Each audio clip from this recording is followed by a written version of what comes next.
Hi, everyone. I am Kelly, and this is Vote Her In, the first Vote Her In live. Vote Her In is a collaboration between Two Broads Talking Politics and author Rebecca Sive. This is our first post-election episode for either Two Broads or Vote Her In, so it is a super duper exciting time, and we are all quite basking in the glow right now. So I am going to turn it over to Rebecca to introduce our two guests now.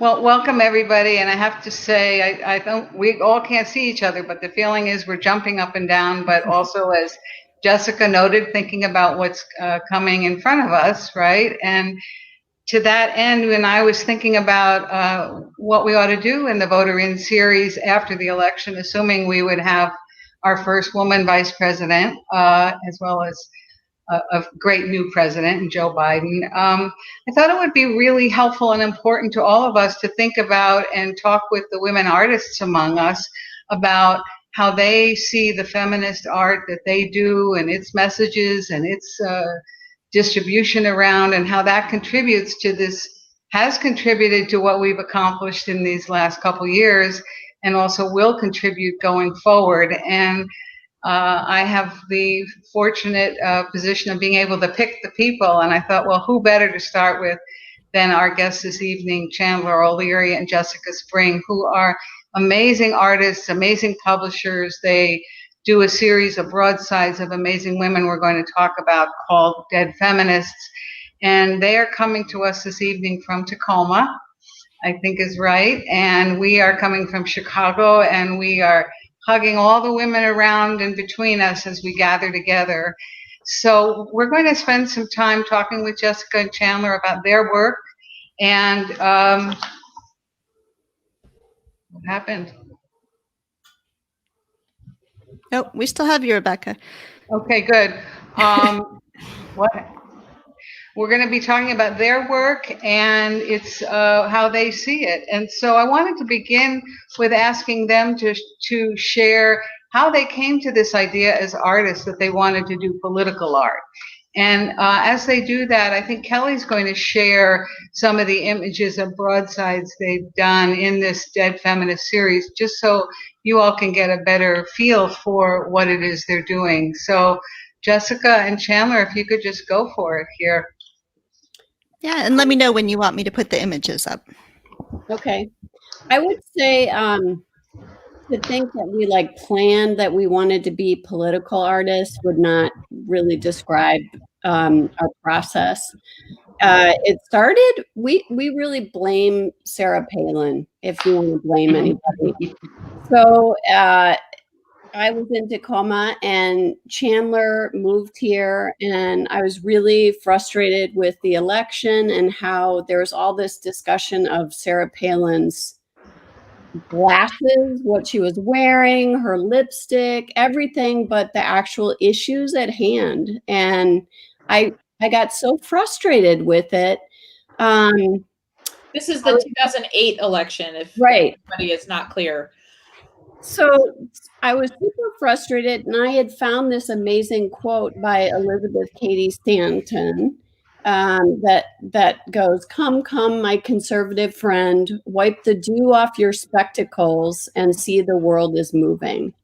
And it just struck me. It was so perfect that we finally had a woman, and we weren't talking about what we needed to be talking about. So I shared my frustration with Chandler, an amazing illustrator, and said, "Could you draw Sarah Palin's glasses?" And that's really how the whole series started. We didn't know it would be a series. So Chandler not only drew the glasses, she drew all of the text. I have a little tiny postcard version here of this is our first print in 2008. And so we published it. I think we did 44 copies. Yep, for the 44th president. It sold immediately, and we're like, wow, that totally worked. Look what happened. and that's really how the series started. And we never, as Jessica said, we never thought this would be a series. We just decided to try it again one day. And then that went well. So we did it again and again. And so after a few times, we thought, oh, okay, this is a series. And so we kind of came up with some rules of engagement for ourselves. It's always good. I have trouble working without some sort of framework, like I need a deadline or I need a theme or something. So we came up with a framework. And so the women we feature have to be dead, hence dead feminists. And we didn't want to just talk about women's issues in the sense of, oh, women are awesome or men are bad. We didn't want to do that. We wanted to talk about current issues, and we also wanted to find quotes that were inspirational for everybody or talked about issues that applied to everybody and not just women, or even issues that might be seen as women's issues but that actually have ramifications for all of society. So we really wanted to be broad with our broadsides.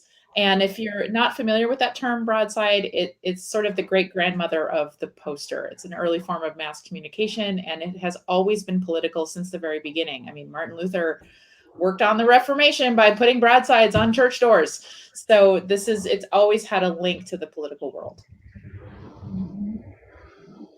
And just any thought about, as you've gone forward, about the message being as political as it is?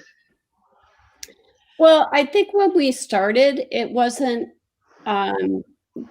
the term social justice was not used with such frequency in 2008, at least by us. And so I think that has definitely changed. And the other important consideration for us was once we wanted to talk about a political issue, and we wanted to use other women's words to support this. So figuring out how to mesh those two things, and being really reactive to whatever was unfolding politically, whether it was healthcare or immigration, that we could quickly pluck this text from history, use a historic method to create them, combine Chandler's illustration, and continue to represent different women throughout history, and maybe throw in some voices that people weren't familiar with. All those elements sort of come together, and we just finished our 31st broadside. So. Yeah, I think another thing for us was the fact that when we started, we were really frustrated. So in 2008, Pinterest didn't exist. There were lots of things with inspirational quotes on them, but it wasn't like now you can go online and type in, I don't know, Eleanor Roosevelt quote and get all kinds of quotes, most of which are erroneous and not said by her at all, and find some sort of inspirational image with them. But that was not the case in 2008. And the things that you'd see out in the world, like books or, I don't know, bookmarks or postcards or whatever that had, or epitaphs to books that had, or epigraphs, I'm sorry, to books that had inspirational quotes, they were frequently quotes by white dead men. And we thought, come on, this is ridiculous. So we wanted to kind of contribute to the record and add more women's voices to this barrel of quotes that our society is pulling inspiration from. Move beyond, live, love, laugh, right? Yeah. So maybe I should show some of them now, and we can sort of talk through. So bear with me if you are watching this. This is my first time doing a screen share in this program. And if you are listening to this as a podcast later, go to our website and you can find the images there. So 1 second. Let me pull up. Oh, let's see, go backwards here. All right, so I think this was the first one we have. So can you just sort of talk us through what we're seeing on the screen now, and what the inspirations were? Sure. The image on the left is our broadside. This is from 2012, and it's called Love Nest. We feature a quote by Emma Goldman, who was an anarchist. And the issue that we're talking about here is marriage equality. Now, we've done more than one broadside about marriage equality, but like many of the issues we talk about, it just keeps coming up again. So this is from 2012. The quote is, "The most vital right is the right to love and be loved," Emma Goldman. The images on the right kind of show some of the inspiration behind the imagery. Emma Goldman was a famous anarchist. She was inspired by the Haymarket riots in Chicago, which in 2012 was a little bit of an obscure reference, but all of a sudden, after what has happened in 2020, it's not so obscure anymore, and people are referencing this all the time. Emma Goldman was a highly divisive figure in her time, as you can see by the newspaper cartoon here, where she's depicted with a noose. People really hated her. We also kind of make the joke a lot that if we were to bring all of the dead feminists that we featured together for a dinner party, Emma Goldman would be the one who's the party pooper, that be the one saying that's not funny when someone cracks a joke, or she'd be the one getting into arguments with somebody off in the corner. So she was really divisive in her time, and she still is, I think. But we wanted to reference her words because they really get to the heart of the matter, which is of this issue, which is loving who you love and having your family how you want to have your family. So we're looking at Russian nesting dolls, which are that come from the culture that Emma Goldman was born into in Russia. We thought about the diversity nested into every family. Every family has people in it who might surprise you, who might lead lives that you don't know about, or love people that you may not have thought they would. So that was kind of what we're getting at with this piece. So this is mostly off topic, but I watched the Murdoch Mysteries. I don't know if anyone watches this. It's a Canadian show set in Toronto around 1900, and Emma Goldman is a recurring character, which I have to admit is the only reason I really know who she is. But I need to learn more about her because, yeah, she's a fascinating figure. This was a big conversation starter, this piece. As it turned out, people who wanted to have conversations with us about us didn't even bring up the marriage equality. It's like they didn't even, that was not what they were concerned about. People were either coming out of the woodwork and saying, oh my God, I'm such an Emma Goldman fan. I named my daughter Emma. Yes. We were in this anarchist society when we were in college, down in Evergreen State College and Olympia. I mean, all of these stories. Or we'd have people like my very religious aunt who would say, I'm very concerned. Are you anarchist? And I think she was more shocked when I said, no, Auntie, don't worry. I'm not an anarchist. I'm a socialist. So I love it. All right. Should we move on to the next one then? Jessica, you want to take this one? I'll give it a try. We decided to focus on Fannie Lou Hamer. The quote reads, "Nobody's free until everybody's free." She's more well known for the quote, "I'm sick and tired of being sick and tired." Right. Folks misquote her for using that, but she really inspired us in terms of getting out the vote in just an amazing way. And I love this incorporation Chandler did with the sunflowers for Sunflower County, where she was raised. And then in terms of the artwork, that it's hard to tell on the computer screen, but you can see the nobody's free receding behind and in front of the stems of the sunflowers. And then we used, I think, a metallic gold too, to kind of make it pop a little bit. But Fannie's super inspiring woman. And she was kind of one of those women on our list that we really wanted to present. And it worked out to be really timely with all the election shenanigans, a word that I've been hearing a lot lately. And I don't like how it's been taken away from us. Yeah. Chandler, you want to add anything? I think, so we came out with this in 2018. So talking about the midterm elections, and there's kind of a subtext to it too. That's not really, it's not the main focus of the piece, but a tidbit about Fannie Lou Hamer's life. She was subjected to a lot of violence in her life for her political views, for being Black, for trying to register voters in her state of Mississippi. But also when she was younger, she was subjected to a hysterectomy without her consent or knowledge. And that practice in Mississippi was so rampant and so prevalent that it became nicknamed a Mississippi appendectomy. So we also that was in our minds when we did this piece as well, thinking about freedom on all these different levels and what women are subjected to. And this is all reared up again, talking about forced hysterectomies perpetrated against the women who are in custody right now by ICE. So Right. there's so many layers to these pieces, many that we intend and then many that we don't intend and come up later to talk about.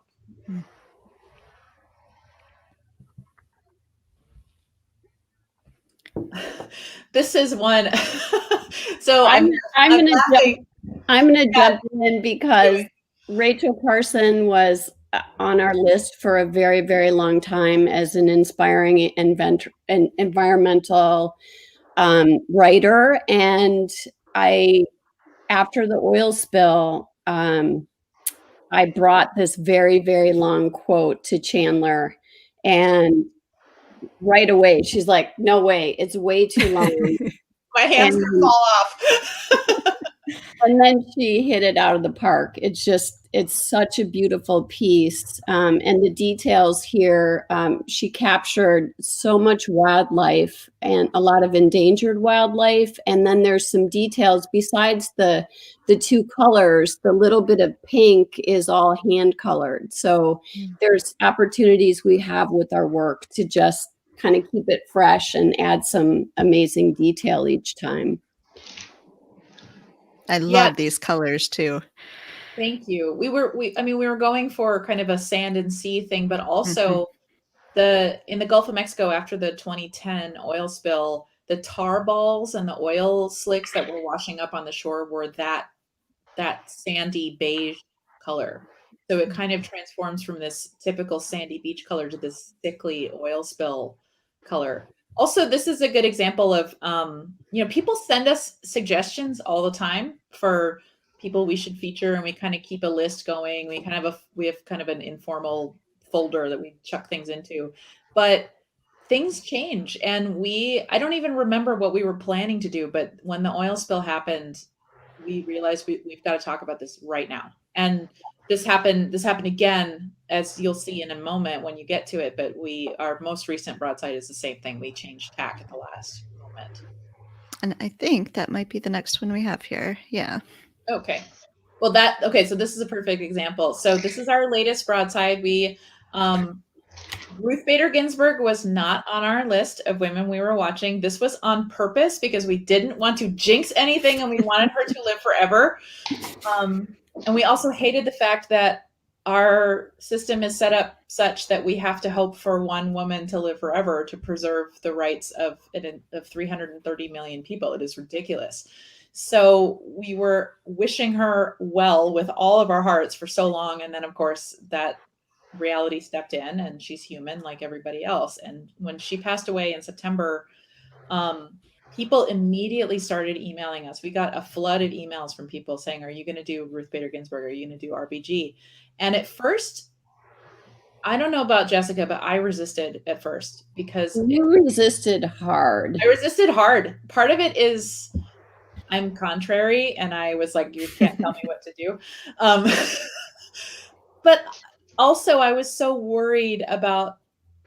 I didn't want to do a cash grab. I didn't want to cash in on her death, and that was really important.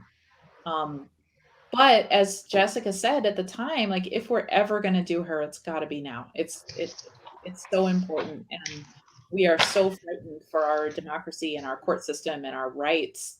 We've got to do this now. And it also ties into us being consistently reactive, and it felt like this is what we have to talk about right now.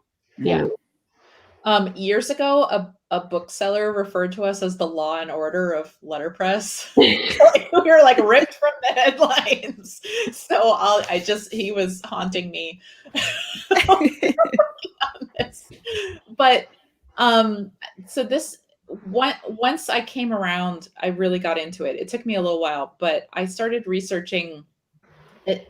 Part of the reason why I also resisted was because so many other artists have done such incredible work about RBG. and specifically about her lace collars. And I thought, well, what could we possibly add to this conversation that has not been said already? And I started researching her collars, and she has many of them. She had many, many collars. And each one was imbued with meaning and symbolism, like historic textiles so often are. And so I fell down this rabbit hole of researching historic textiles. And I'm a textile person myself. I knit and embroider, so I have a link to this world. And there's so much symbolism in there, and there was so much possibility for turning the linear quality of thread and textiles into a line drawing. And it kind of, once we finally got started, it really just kind of took on a life of its own. So the whole design, it's hard to see in this little reproduction, but the whole design is all done with one continuous line, the way textiles are made of one continuous thread, or at least many textiles are. So it's all forms of lace making that it's referencing here. So tatting, knitted lace, bobbin lace, and bobbin lace is a huge tradition going back in many, many cultures. And the quote is, "We have the oldest written constitution still in force in the world," and it starts out with 3 words: "We the people." And "We the people" is the same handwritten calligraphy font, if you will, the script style of the actual Constitution. If you look at the Constitution, it's that same style. And it really lent itself to looking like bobbin lace.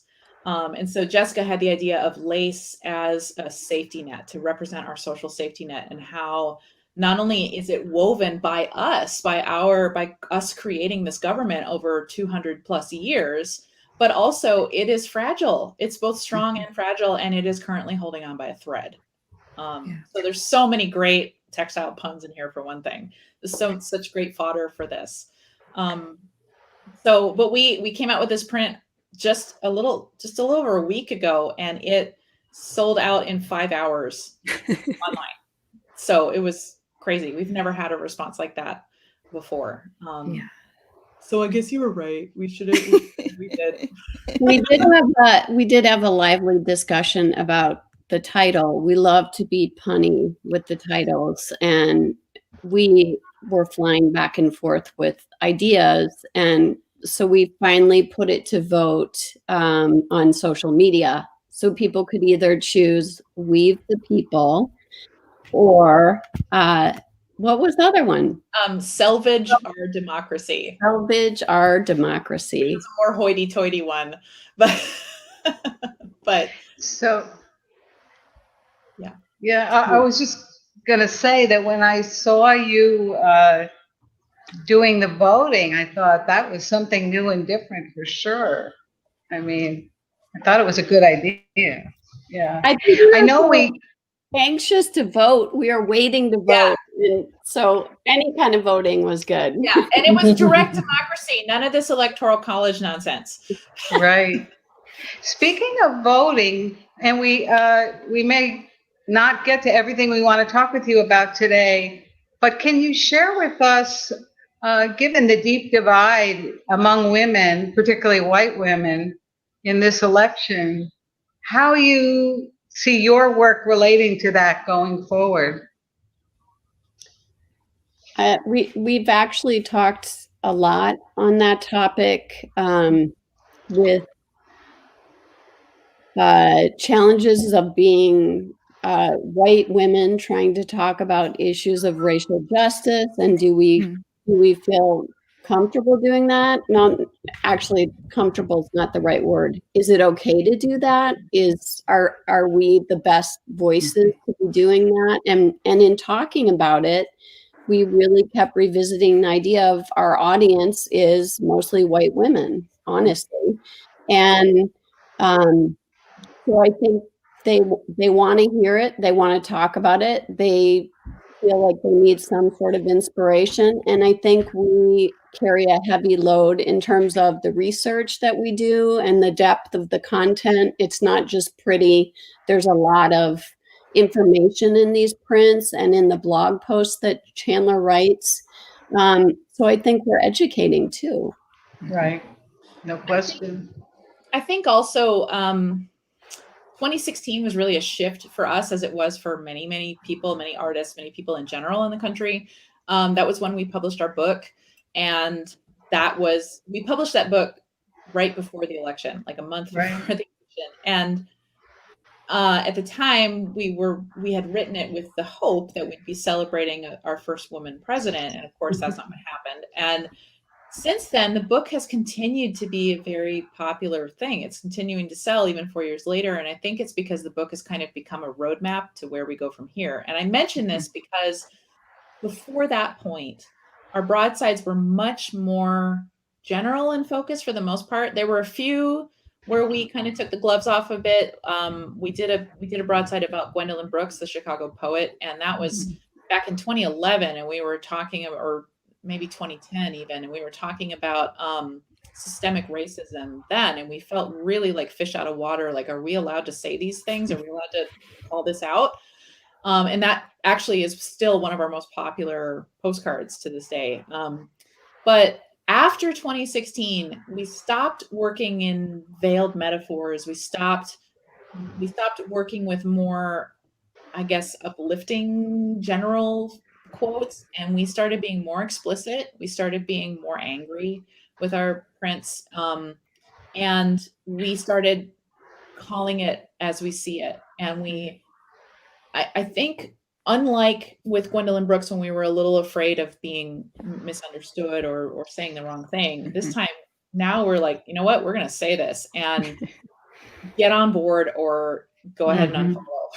Yeah. And so, and I think we did a broadside about Frida Kahlo, and this was in 2017 when ICE was just starting to round people up, and things had not yet gotten where they are now.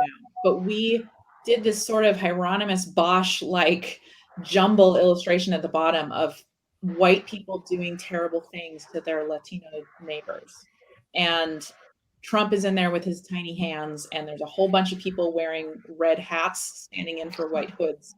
And at the time I thought, am I being overly dramatic? Is this a bit much? Am I laying it on a bit thick? And now I look at it and I'm thinking, God, this is not strong enough. Why didn't we should have been more strident with this. So I think that's been a major shift for us of not being afraid to speak up. And I think it's our duty to speak up, especially since we are still, for the most part, we're mostly talking to white women. That's still the majority of our audience. So since the higher percentage of white women voted for Trump in 2020, even in 2016, I hope they're listening, because we have a lot of talking to do. And I think the white women who are with us also have that responsibility to leave our work out of this. I think we all have this responsibility to talk to the white women in our lives and say, hey, what are you doing? There's so much more we could talk about, but I think this is a perfect place to conclude tonight's discussion. I hope you'll come back so we can explore. We had a long list of questions and ideas to talk to you about, but you're right. We need to come together and work together and have frank art that helps us find the ways. So thank both of you. Yeah, Great. thank you. Thanks for having us. Yeah, and I put a link to your website, but are there other ways you'd like people to make sure they can find your work? We're on Instagram at Dead Feminists. That's probably our biggest social media presence. And all of our information about our work and our book is on our website, deadfeminist.com. And if you go to the contact page there, you can sign up for our mailing list to be the first to know when we come out with new broadsides. All right. Excellent. Thank you. Thank you. Perfect. Thank you, guys.